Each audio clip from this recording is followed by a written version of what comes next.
Hi అండి అందరికీ శ్రావణ మాసం శుభాకాంక్షలు అండి అందరికీ.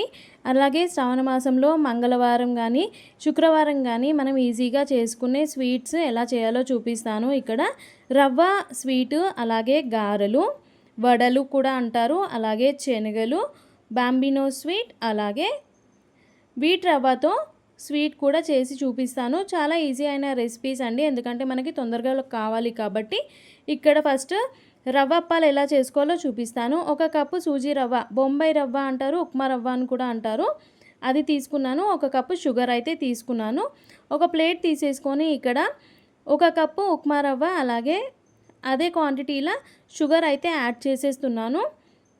ఇలా ఒకసారి మంచిగా మిక్స్ చేసేసుకున్న తర్వాత స్టవ్ వెలిగించి ఒక పాన్ అనేది పెట్టేసి ఇక్కడ ఒక కప్పు ఉప్మా రవ్వకి నేను 2 కప్పుల వాటర్ అయితే యాడ్ చేసేసాను అనమాట. ఇది మరిగే టైంకి ఇలాచీ పౌడర్ కూడా వేసుకోవచ్చు. ఇలా మంచిగా మసలాలి. మసిలిన తర్వాత మనకు ఉప్మా రవ్వ ఉంటుంది కదా, ఆ ఉప్మా రవ్వ అనేది మెల్లిగలిగా వేస్తూ మనము దీంట్లో ఉండలు కట్టకుండా చూసుకోవాలి. ఎందుకంటే మనం అప్పాలు చేస్తాం కదా, వీటి తీపి అప్పాలు, అవి ఉండలుగా రాకుండా సాఫ్ట్గా వచ్చేలా మనము ఈ కన్సిస్టెన్సీ చూసుకోవాలన్నమాట. ఎక్కడ ఉండలు కట్టొద్దు. లో ఫ్లేమ్లో మంట పెట్టుకొని మనం ఉప్మా రవ్వని ఇలా సాఫ్ట్గా అయ్యేటట్టు మనం చూసుకోవాలన్నమాట.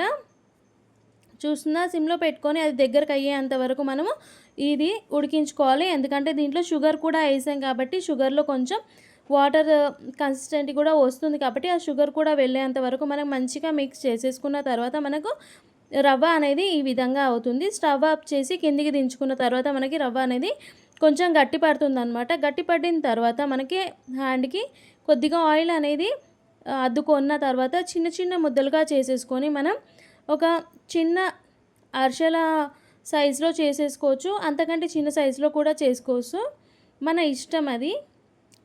ఇలా మంచిగా చేసేసుకోవాలన్నమాట. చూస్తున్నారా, ఇలా చేసేసుకొని ఇలా ఉండలు కట్టకుండా ఉంటే మనకి రవ్వ అప్పాలు అనేటివి మంచిగా వస్తాయి. ఉండలు కడితే బాగా రావు అనమాట.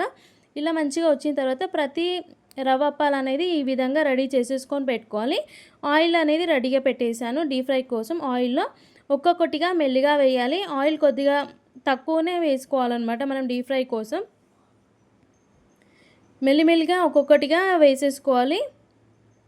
కొన్ని తక్కువగానే వేసేసుకోవాలి, అవి ఫ్రీగా గోలుతాయి కదా. ఒక సైడ్ వేగిన తర్వాత ఇంకొక సైడ్ కూడా మెల్లిగా వేసేసుకోవాలి, టర్న్ చేసేసుకోవాలి. షేపు కలర్ అయితే చేంజ్ అవుతుందన్నమాట. చూస్తున్నారా, ఈ కలర్లోకి వచ్చేస్తుంది. నెక్స్ట్ సైడ్ కూడా మనం వేసేసుకొని గోల్డెన్ బ్రౌన్ కలర్ వచ్చిన తర్వాత ఒక స్పూన్ తోటి ఇంకో స్పూన్ ప్రెస్ చేస్తూ మనమే వీటిని ఒక ప్లేట్లోకి తీసుకొని సర్వ్ చేసేసుకోవాలన్నమాట. ఒక నాప్కిన్ అలాగే న్యూస్ పేపర్ కానీ దేనిపైన కానీ వేసేస్తే ఆయిల్ అనేది అబ్జర్వ్ చేసేసుకుంటుంది. మనకి ఇలా తీపి రవ్వ అప్పాలు అయితే రెడీ అయిపోతాయి అన్నమాట. అమ్మవారికి కూడా పెట్టేసేయచ్చు, చాలా ఈజీ ప్రాసెస్ కదా. ఒక ప్లేట్లోకి తీసేసుకొని రవ్వ అప్పాలని సర్వ్ చేసేసుకుంటే మనకి రవ్వ అప్పాలు అనేది రెడీ అయిపోతాయి అన్నమాట. మీరు కూడా ఈ రెసిపీ ట్రై చేయండి, చాలా ఈజీ ప్రాసెస్ అండి. ఇప్పుడు గారెల కోసం నేనైతే నైటే ఒక గ్లాస్ మినపప్పు నానబెట్టానండి. ఆ మినపప్పుని గ్రైండ్ చేసి తీసుకున్నాను అనమాట. వాటర్ అయితే యాడ్ చేయకుండా తీసుకున్నాను. ఇక్కడ సాల్ట్ అయితే యాడ్ చేసేస్తున్నాను. ఆయిల్ పెట్టేసి దీంట్లో గారెలు అనేది మెల్లమెల్లిగా వేయాలి. గారెలు అంటారు, వడలు, అలాగే వీటిని కూడా మెల్లిగా వేయాలి. కొంచెం ఫ్రీగా ఉండేటట్టు చూసుకుంటే మనకి వడలు అనేటివి చక్కగా గోలుతాయి అన్నమాట. ఇలా మంచిగా గోలిన తర్వాత మనకి ఒక ప్లేట్లోకి తీసేసుకుంటే మనకి గారెలు, వడలు అనేటివి రెడీ అయిపోతాయి. అమ్మవారికి ప్రసాదంలో కూడా పెట్టుకోవచ్చు.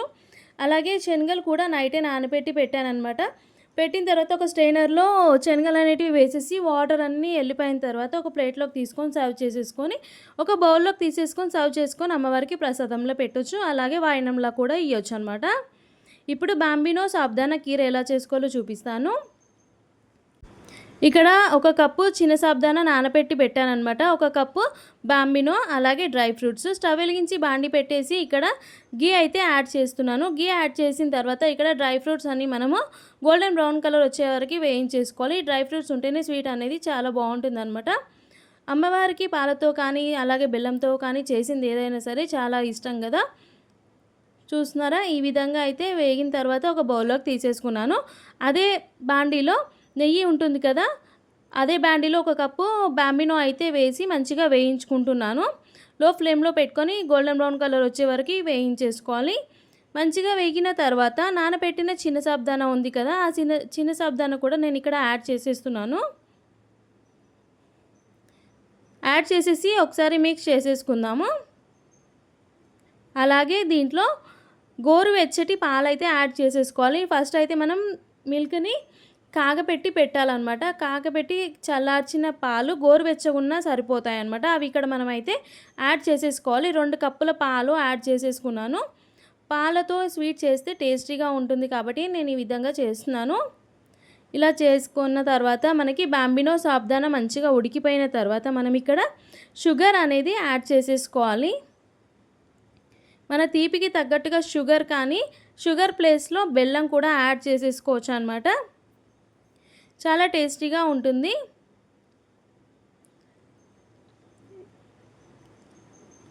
ఇలా మంచిగా యాడ్ చేసేసుకొని ఒకసారి మిక్స్ చేసేసుకుంటే మనకి షుగర్ కూడా మెల్ట్ అయిపోతుందన్నమాట చక్కగా. టేస్ట్ కూడా చాలా బాగుంటుంది.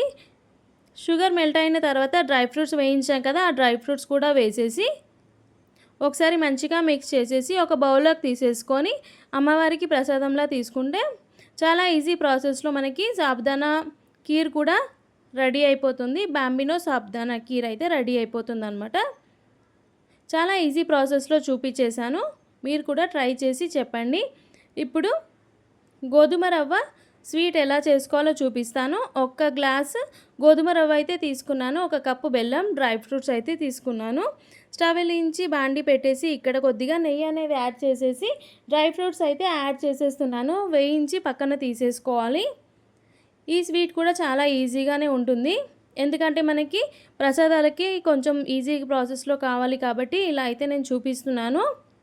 ఇలా డ్రై ఫ్రూట్స్ తీసిన తర్వాత అదే నెయ్యిలో మన దొడ్డు రవ్వ ఉంటుంది కదా, గోధుమ రవ్వ, అది వేసేసి మంచిగా వేయించేసుకోవాలన్నమాట. చూస్తున్నారా? కొంచెం కలర్ కూడా చేంజ్ అవుతుంది. కలర్ చేంజ్ అయ్యేంత వరకు వేయించేసుకొని ఒక ప్లేట్లోకి తీసేసుకోవాలి. తీసుకున్న తర్వాత అదే బాండీలో 1 గ్లాసు వీట్ రవ్వకి 3 గ్లాసుల వాటర్ అయితే మనం ఇక్కడ యాడ్ చేసేస్తున్నాం అనమాట. యాడ్ చేసిన తర్వాత వాటర్ మసిలే టైంకి మనం దొడ్డు రవ్వ అనేది వేసేసేయాలి. చూస్తున్నారా? ఈ విధంగా మంచిగా వేసేసి ఉడికిన తర్వాత 1 కప్పు బెల్లం ఉంటుంది కదా, బెల్లం కూడా మనం ఇక్కడ యాడ్ చేసేసుకోవాలి. బెల్లం ప్లేస్లో మీకు షుగర్ కావాలంటే షుగర్ కూడా యాడ్ చేసేసుకోవచ్చు. కాకపోతే బెల్లం వేసి కొంచెం టేస్ట్ బాగుంటుంది ఈ దొడ్డు రవ్వ స్వీట్కి. అలాగే ఇలాచీ పౌడర్ కూడా వేసేసుకోవాలి. బెల్లం మనకి మంచిగా మెల్ట్ అయిన తర్వాత దగ్గర పడుతుంది. ఆ దగ్గర పడే టైంలో మనం డ్రై ఫ్రూట్స్ కూడా యాడ్ చేసేసుకోవచ్చు. చూస్తున్నారా? ఎంతో టేస్టీ అయిన ఈజీ అయిన రెసిపీ గోధుమ రవ్వ స్వీట్ కూడా మనకి రెడీ అయిపోయింది. చాలా ఈజీ ప్రాసెస్లో అయితే చూపించాను. ఇది కూడా ఒక బౌల్లోకి తీసేసుకొని సర్వ్ చేసేసుకొని అమ్మవారికి మంగళవారం కానీ శ్రావణ శుక్రవారాల్లో కానీ మనం ప్రసాదంలా తీసుకుంటే చాలా ఈజీగా ఉంటుంది. తొందరగా అయిపోయే రెసిపీస్ కానీ.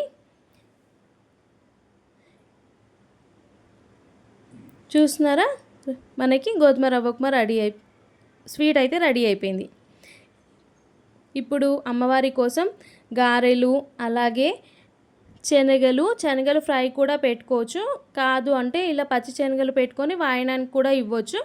అలాగే రవ్వ అప్పాలు, బాంబినో స్వీటు, ఇవన్నీ ఈజీ రెసిపీస్. అలాగే గోధుమ రవ్వ స్వీట్ కూడా చేశాను.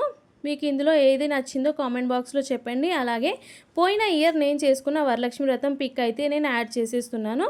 ఇంతవరకు నా వీడియో చూసినందుకు చాలా థ్యాంక్స్ అండి. మళ్ళీ ఒక కొత్త రెసిపీస్తో మీ ముందు ఉంటాను. అంతవరకు నేను మీ ఆహా cooking with Roja. Thank you all.